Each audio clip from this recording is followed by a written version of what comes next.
j'espère que vous allez bien. On se retrouve aujourd'hui pour une nouvelle leçon d'orthographe. Le titre de la leçon, c'est l'accord du groupe nominal sujet et du verbe. Observe. Alors, on commence par la première phrase. Le coureur franchit la ligne d'arrivée.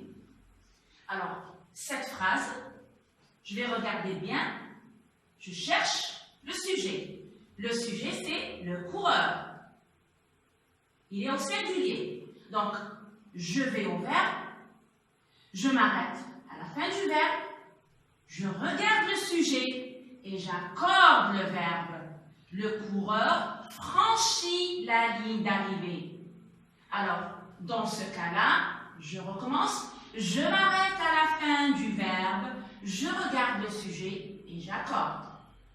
Je peux toujours changer de phrase et accorder. Alors, la phrase 2. Les chasseurs de loups s'approchent de la forêt.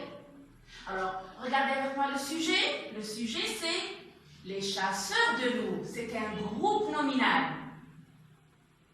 S'approche, c'est le verbe. Alors, regardez.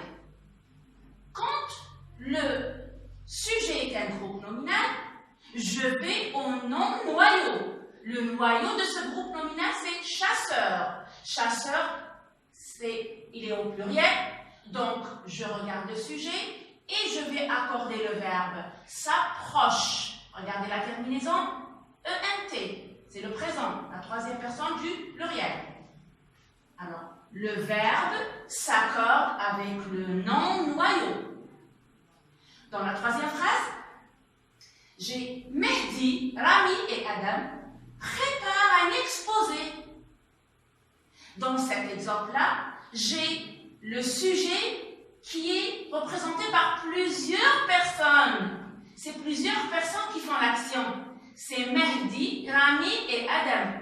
Regardez, nous avons un groupe sujet qui est formé de 3 personnes. J'ai mis la virgule entre la première et la deuxième personne et j'ai mis et pour la troisième personne. Alors, Mehdi, virgule, Rami et Adam préparent un exposé. Alors là, j'ai un sujet qui est formé de 3 personnes. Donc ici, le verbe est commandé par plusieurs sujets. Mehdi prépare, Rami prépare et Adam prépare. Les 3 garçons, Mehdi, Rami et Adam, préparent. Le verbe est commandé par plusieurs sujets, donc il se met au pluriel. La 4e phrase. Le lièvre dresse les oreilles, regarde autour de lui et part à toute vitesse. Le sujet, c'est le lièvre. Vous allez voir ici, dans cette phrase, que le lièvre va faire plusieurs actions. Donc, nous avons plusieurs verbes. Nous avons dresse, regarde, part. Ici, le verbe, un même sujet, peut commander plusieurs verbes. Un même sujet, c'est le lièvre qui dresse. C'est le lièvre qui regarde. C'est le lièvre qui part. Donc, un même sujet a commandé 3 verbes.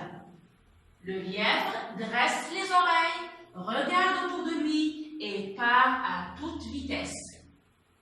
Un même sujet peut commander plusieurs verbes qui s'accordent avec lui. Regardez, le sujet au singulier, le verbe à chaque fois. Regardez la terminaison, il est au singulier. Alors, je résume. Le verbe s'accorde en nombre avec le sujet. Si le sujet est au pluriel, le verbe est au pluriel. Le sujet au singulier, le verbe est au singulier. Exemple, Nesrine aime le cirque. Alors, nous allons voir un autre cas maintenant. Quand la phrase comporte plusieurs sujets, le verbe est au pluriel. Quand la phrase comporte plusieurs sujets, le verbe est au pluriel. Exemple, Marwa, Mélina et Leïla habitent le même immeuble. Plusieurs sujets, le verbe s'apporte au pluriel. Un même sujet peut avoir plusieurs verbes. Exemple, Mélissa ouvre le robinet, lave le verre et le remplit d'eau fraîche. Un même sujet peut avoir plusieurs verbes. Alors vous avez ouvre, vous avez lave et vous avez rempli. Le sujet a fait plusieurs actions. Un même sujet peut avoir plusieurs verbes. Mélissa ouvre le robinet, lave le verre et le remplit d'eau fraîche. Le cas suivant. Si le sujet est un groupe nominal, le verbe s'accorde avec le nom noyau. Regardez ici l'exemple. Les élèves de CM1 préparent une pièce pour la fête. Les élèves de CM1, le sujet est un groupe nominal. Le nom noyau, c'est les élèves, élèves. Il est au pluriel, donc le verbe s'accorde avec le noyau, le nom noyau du groupe nominal. Le sujet peut aussi être inversé ou éloigné du verbe. Exemple, dans une cabane vivait le pêcheur. Regardez, le sujet inversé. D'habitude, le sujet vient avant le verbe. Là, nous l'avons inversé et il est venu après le verbe. Le pêcheur, sujet, vivait, c'est le verbe. Il peut aussi être éloigné du verbe, le sujet.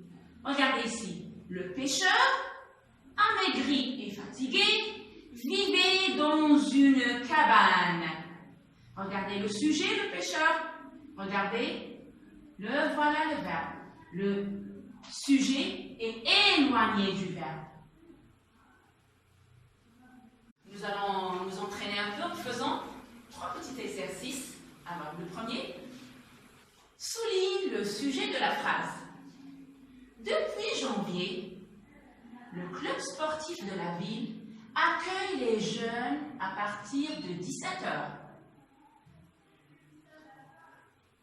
Exercice 2. Complète avec plusieurs verbes. Yassine, alors vous devez compléter par la suite de ses actions quand il va à la bibliothèque.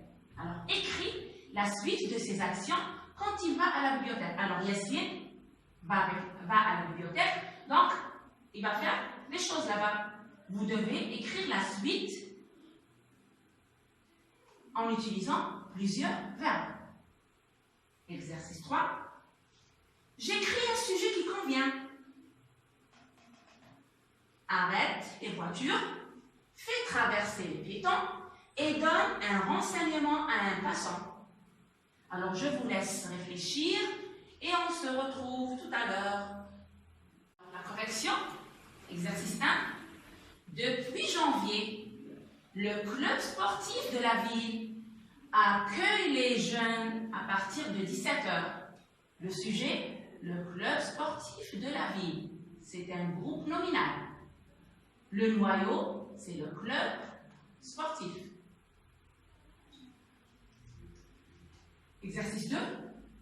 Yassine se dirige vers le rayon des livres de sciences, prend un livre, choisit une place et s'assied.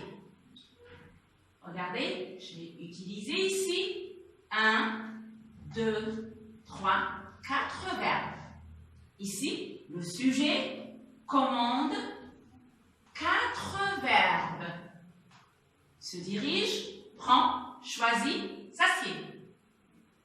Exercice 3. La correction de l'exercice 3.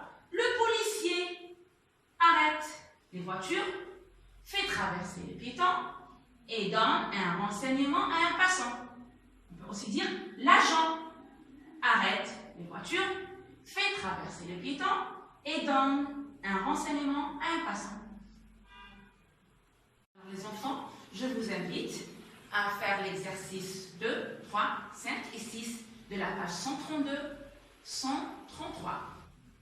Voilà, notre cours est terminé. J'espère que vous avez bien compris cette leçon et bye bye.